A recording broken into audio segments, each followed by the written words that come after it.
super nerds. They exist on this earth, and a lot of them live around here in the Charlotte area.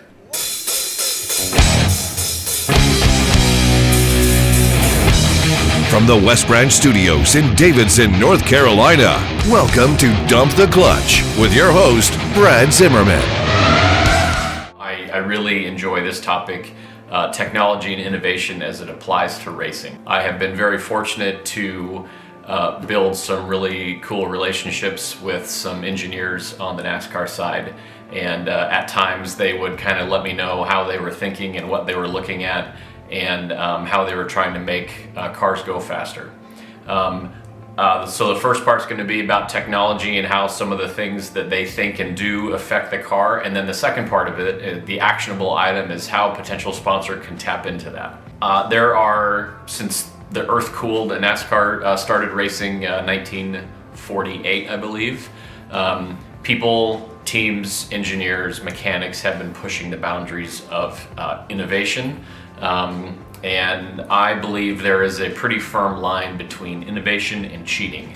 NASCAR is very clear with the teams that you do not touch the fuel, you do not touch the tires, and you do not touch the engine. You do those things, they're going to throw the book at you, and that is cheating.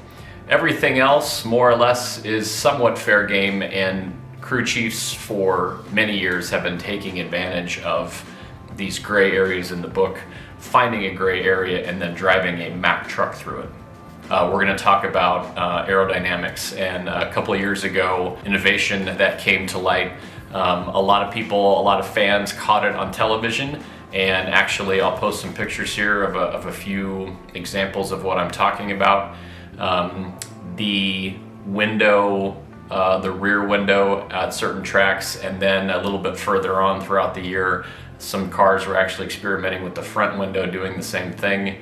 At speed, so when the car is at speed, the window would depress, and it was very easy to see because the back window would catch the light of the sun, and still pictures and video, you could see it happening right away.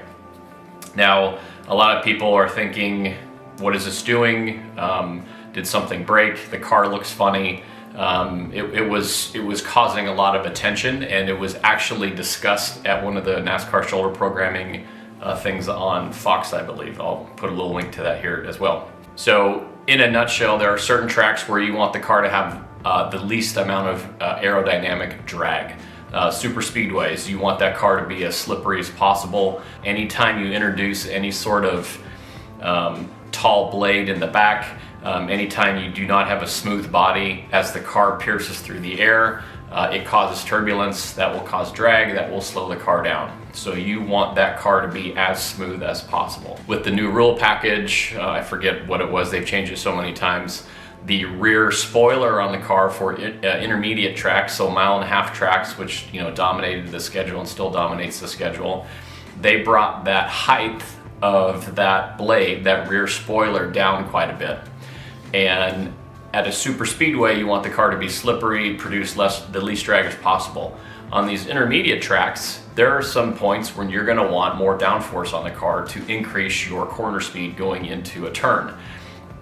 More downforce going into a turn, the driver's able to get back on the gas quicker because the car is planted, and even tenths and hundredths of a second per each lap will add up over a 300, 400, 500 mile race. So what's happening with the depression in the window, in the rear window, and then ultimately some teams were experimenting with the same thing on the front of the car, is that there are braces inside the car that prop the window up and give the car the shape. All cars have to go through a laser scanning station, and they're basically projected a laser template over the car, and the car has to fit within certain parameters. There, at this particular time in 2018, there was a pre-inspection and a post-inspection.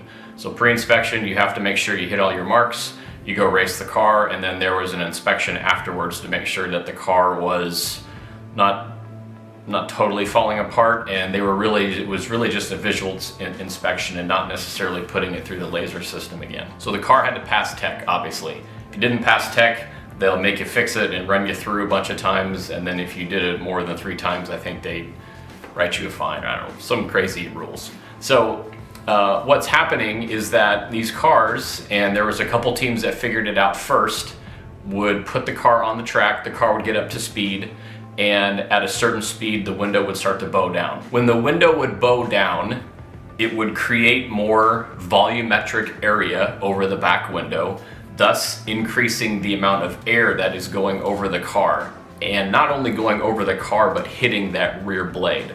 So if that window stays rigid, let's just say you're going to get 100 particles of air hitting that rear blade, and that's going to be your standard baseline.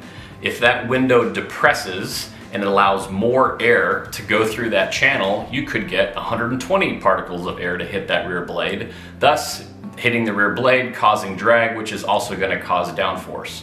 And again, at certain tracks, additional downforce into the turns is something that you want. Now, this was exposed. I think a lot of fans jumped on it. I think there was a Reddit thread that just went crazy, which caused TV to talk about it. They talked about it live during a race. They talked about it in a broadcast booth. And then some teams decided to try and go a little extra and did the same thing with the front windshield. So as the front windshield would depress, the rear would depress as well, thus almost doubling or tripling the amount of air that's going over the car and then getting caught in that rear spoiler and pushing the car down into the track, giving it more aero grip so the driver felt more planted going through a turn, and ultimately the driver is staying on the gas longer because he feels more planted in the car.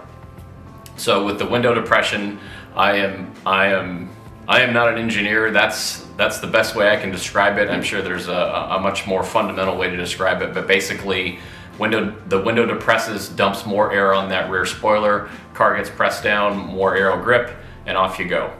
Now, from a sponsorship standpoint, what a lot of people don't think about when they're creating these sponsor packages, really from the team side or the sponsor side, if you make a physical product, a tool is a really good example.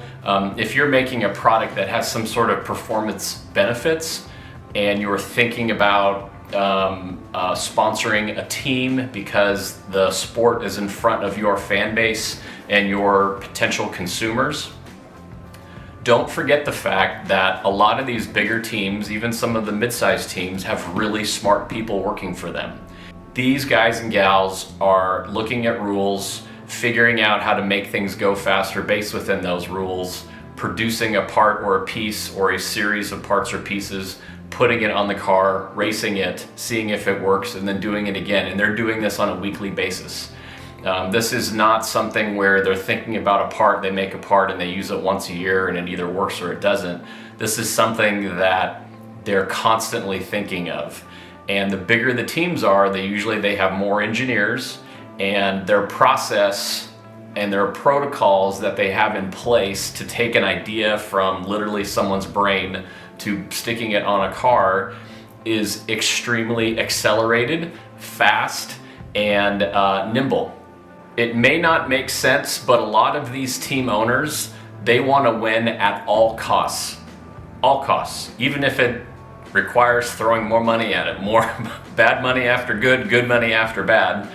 And you would be amazed on the tools that these teams have, whether it's a hard tool or a software or a human tool, to make these cars go faster. And ultimately, it starts with the ingenuity of someone looking at a product objectively, being creative, and then figuring out a way to make it work. Now, the beauty of the example I gave you of the windows depressing is the car passed tech pre-race, the car passed tech post-race, and it only worked when that car was under an aero load. And that is the beauty of it, because at that point, that was legal. It may have looked fishy, and it may have caught the people's eye, which exactly is what it did. But at the end of the day, it was a legal thing the car was doing, and that driver happened to win a boatload of races that year.